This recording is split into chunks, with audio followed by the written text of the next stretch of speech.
وكتير مننا لما بيبدأ في صناعة لعبة ممكن يقع في فخ الإضافات الكتير سواء كانت فيتشرز أو ميكانيكس، وده في الآخر بيخليه يرمي البروجكت كله لأنه مش عارف هيشتغل على إيه ولا إيه. طيب إيه رأيك إن في فيديو النهاردة هقولك إزاي تتغلب على المشكلة دي باستخدام الجيم ديزاين دوكيمنت. إيه هي الجيم ديزاين دوكيمنت وإزاي نكتبها وإزاي نستخدمها بشكل يفيد الألعاب بتاعتنا؟ هنعرف كل ده في فيديو النهاردة.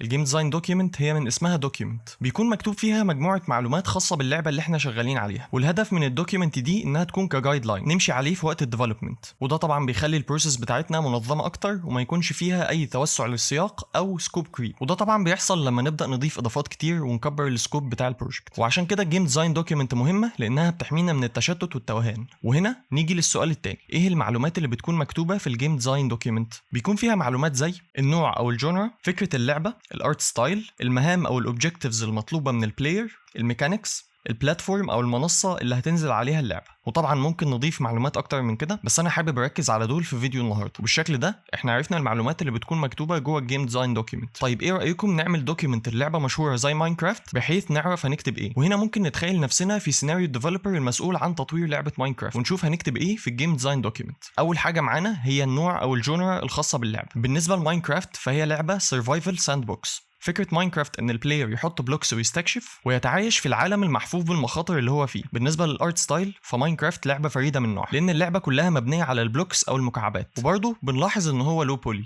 بمعنى ان مفيش اي شكل معقد او اي شكل فيه تفاصيل كتير. المين اوبجكتيف او المهمة الرئيسية في ماينكرافت هي انك تسرفايف وتبني شيلتر وتحارب موبز وتوصل لنهاية اللعبة بانك تغلب الاندر دراجون. بالنسبة للميكانيكس في ماينكرافت فهي بتدور حوالين محورين رئيسيين اللي هما المايننج والكرافتنج، ان اللاعب يقدر يكسر بلوكس ويعمل كرافتنج لبلوكس تانية من الموارد اللي بيجمعها، بجانب طبعا حاجات زي الموفمنت سيستم او نظام الحركه وكمان الكومبات سيستم. بالنسبه للبلاتفورم فماينكرافت نزلت على اكتر من بلاتفورم زي البي سي والموبايل والكونسولز، وبكده يكون معانا جيم ديزاين دوكيمنت نقدر نبدا في مرحله الديفلوبمنت باستخدامها. طيب لو انا بعمل جيم ديزاين دوكيمنت للعبه بتاعتي، ايه هي الجايد لاينز اللي يستحسن امشي عليها؟ اول حاجه حدد النوع او الجونر، وبعد كده اكتب الفكره الرئيسيه، وبعد كده ندخل في جزئيه الارت ستايل.